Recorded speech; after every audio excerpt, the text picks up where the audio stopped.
ऋषी ऋषी हाँ कॉफी आणलीये. ठेव. ऋषी फोन वाजतोय तुझा. बघ ना मग कोण आहे.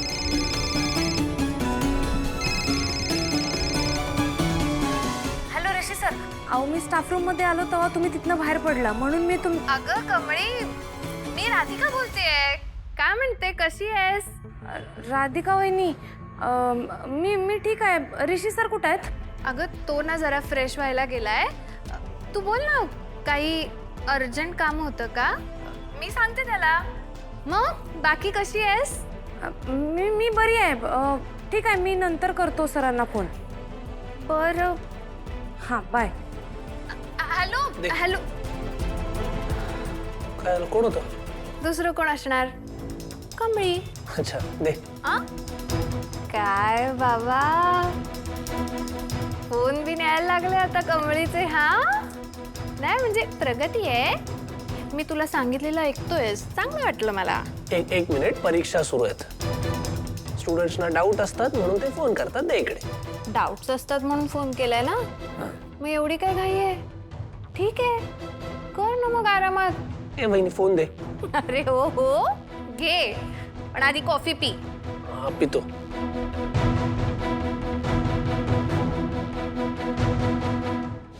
अगं तुझा मेसेज वाचायच्या आधीच मी माझं ठरलेलं काम करून मोकळी झाले होते. आई तू सगळी वाट लावलीस, तुला कळतंय का? आई पोलीस इन्क्वायरी झाली ना तर तुला. अरे गप्पा बस ग, असं काही एक होत नाही. स्केच आर्टिस्टने जर राजनला कॉन्टॅक्ट केला मग काय करायचं? बोल.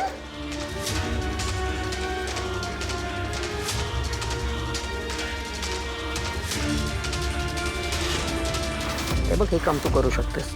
ठीक आहे, ठेव फोन, ठेव. चल बाय.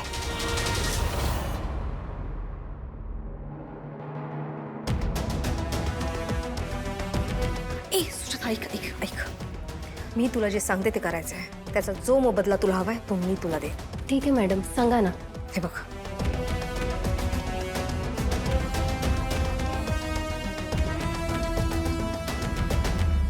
अहो पण मॅडम. तुला जे सांगितलं ते करायचं नाही का? ठीक आहे. आई येईल तो. अगं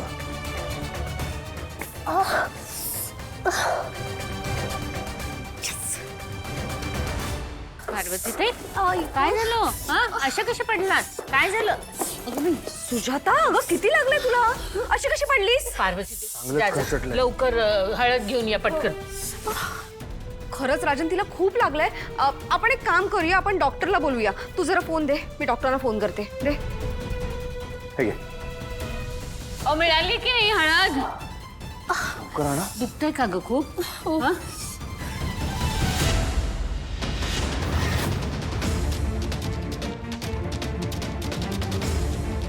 रागिणी मिळाला का नाही? शोधतेय.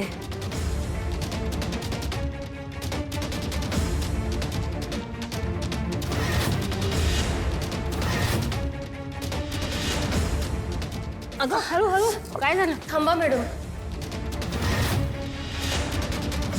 एवढं काही मुक्कामार नाही लागलाय. थोडा गरम पाण्याने शेक घेतला की बरं वाटेल. अगं काही काय बोलतेस? किती लागलंय तुला? तुला धड उभं राहता येत नाहीये. बरं वाटतंय हो मॅडम मला. पण सुजाताताई, तुम्ही अशा कशा पडलात? म्हणजे अहो ते गावाकडचं टेन्शन होतं, त्या विचारात कधी पाय घसरला कळलंच नाही मला. गावाकडचं टेन्शन आहे म्हणजे तिथे काही प्रॉब्लेम झालाय का? तुम्हाला कसली मदत हवी आहे का? नाही म्हणजे ऐक पार्वती, तिला घेऊन जा. तिला जरा गरम पाण्याने शेकव, तिला बरं वाटेल. जा जा. हळू, सावकाश. धड चालता येत नाही आणि म्हणते डॉक्टरांना बोलवू नका. अरे राजन, काय झालं काय त्या स्केच आर्टिस्टचं? अजून कसा आला नाही तो? येईल आई, येईल.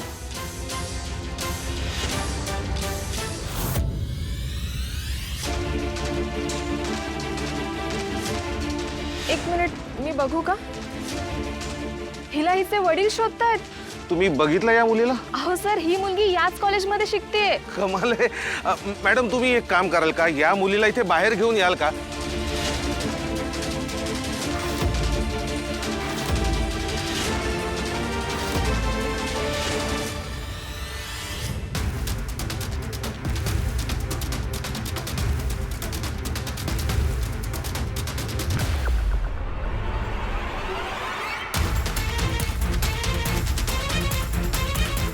ही मुलगी नक्कीच कोणीतरी स्पेशल आहे, पण मला एक कळत नाहीये, या आदिती मॅडमच्या म्हणण्यानुसार ती त्याच कॉलेजमध्ये आहे, तर मग एकाच शहरात असून राजन सर अजून तिला कसे काय शोधू शकले नाही?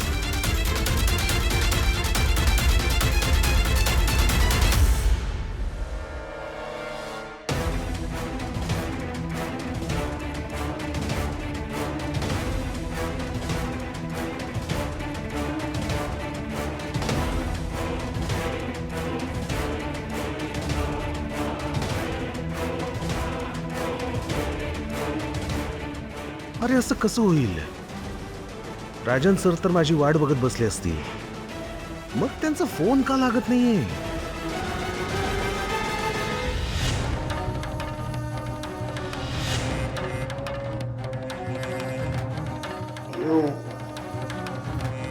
मॅडम, त्या मुलीची कंडिशन खूप क्रिटिकल दिसते. ती मरणार तर नाही ना? तुला इंटरेस्ट आहे? हा? चल चले.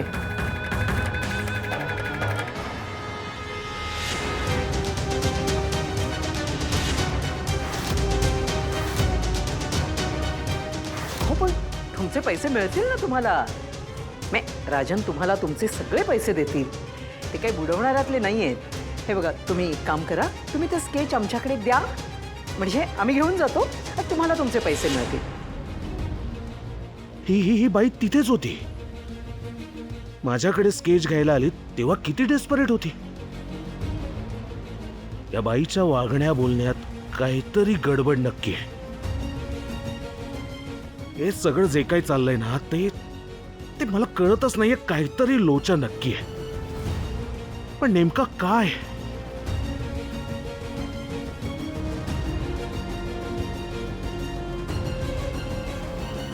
हे मूर्खा, तुला काय लग्न करायचंय तिच्याशी?